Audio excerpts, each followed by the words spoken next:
the Ebola outbreak in the Democratic Republic of Congo has taken a concerning turn, with the first case now confirmed in France. According to reports from the World Health Organization, a healthcare worker who contracted the disease in the DRC returned to France and is currently being treated in isolation. The WHO Director General Tedros Adhanom Ghebreyesus has stated that the risk to the rest of the world remains low, but this new development highlights the challenges of containing outbreaks in today's globalized world.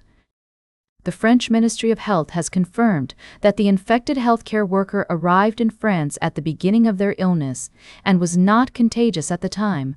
However, 5 people who were on the same flight are being monitored as potential contact cases. The Ebola outbreak in the DRC, caused by the Bundibugyo variant, has already reported over 1,000 confirmed cases and more than 250 deaths since it was declared in May.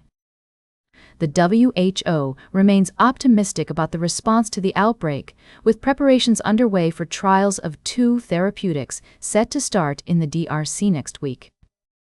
As we continue to follow this story, it's essential to remember that Ebola is a zoonotic disease, transmitted from animals to humans and then spread through direct contact with bodily fluids. While the situation is serious, early detection and supportive care can significantly improve survival rates. We'll be keeping a close eye on developments in the DRC and France, and we'll bring you updates as more information becomes available. For now, it's a reminder of the importance of global cooperation in tackling public health crises. We'll be right back with more of today's top news on Barbara's Bulletin. Welcome back to Barbara's Bulletin. We're diving into a fascinating story about Democratic veterans running for Congress. As we explore this topic, it's essential to acknowledge the complexities surrounding patriotism and its role in American politics.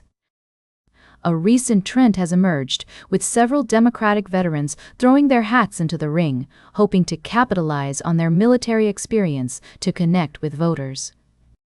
These candidates, including former Navy SEAL Matt Masdam and retired Navy helicopter pilot Rebecca Bennett, are highlighting their service as a way to build trust with constituents. They're tackling issues like the Iran war, healthcare, and education, using their unique perspectives to inform their policy stances. For instance, Masdam has spoken out about the need to fix Michigan's roads, drawing parallels between his experiences overseeing infrastructure projects abroad and the needs of his home state. It's worth noting that this strategy isn't new for the Democratic Party. In 2018, candidates like Mikey Sherrill and Abigail Spanberger leveraged their military backgrounds to win seats in Congress. However, it's unclear whether this approach will yield similar results in the current cycle. Some experts argue that the party is intentionally recruiting veterans to counterbalance the perceived gap between Democrats and Republicans on patriotism. Others, like Democratic strategist Sawyer Hackett, suggest that the surge in veteran candidates is organic, driven by individuals who are frustrated with the current state of politics and eager to serve. Emily Cherniak, CEO of New Politics, believes that voters are looking for a new generation of leaders who can tackle pressing issues like high prices and national security. As we examine this phenomenon, it's crucial to consider multiple perspectives and avoid making assumptions about the motivations behind these candidates' decisions to run.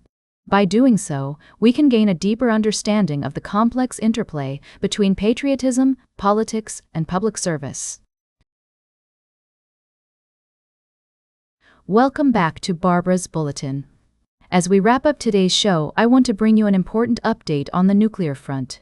The International Atomic Energy Agency, or IAEA, has been working tirelessly to ensure that Iran does not develop nuclear weapons.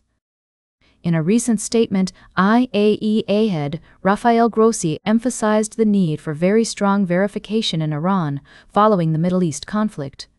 According to Grossi, the objective of the recent U.S.-Iran preliminary agreement is to prevent the development of nuclear weapons in Iran.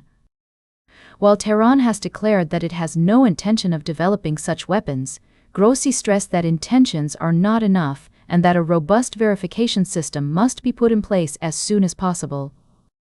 The IAEA has barely initiated talks with Iran about what to do with its uranium stockpile, which is estimated to be around 440 kilograms of uranium enriched to 60%.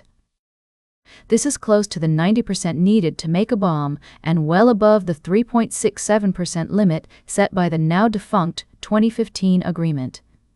Under the terms of the preliminary agreement, this stockpile is meant to be downblended under IAEA supervision. However, Grossi noted that an alternative to diluting could be shipping the enriched uranium out of Iran. He also said that the widespread impression is that the stockpile remains where it was before June 2025, near Iran's Isfahan facility. It's worth noting that Iran has consistently denied seeking to acquire an atomic bomb, while remaining adamant about its right to operate a full-scale civilian nuclear program. As we move forward, it's essential to remain vigilant and ensure that all parties are working towards a peaceful resolution. In another related development, the IAEA has also been working to repair damaged power lines and substations in Ukraine, which are critical to supplying electricity to the country's nuclear power plants. The agency's efforts have been successful so far, with the Dniprovska power line being repaired, although it still needs to be brought back into operation. As we conclude today's show, I want to emphasize the importance of staying informed and engaged on these critical issues. The world is constantly evolving, and it is up to us to stay ahead of the curve. That's all for today's Barbara's Bulletin. Remember to like, share, and subscribe, and until next time, stay engaged.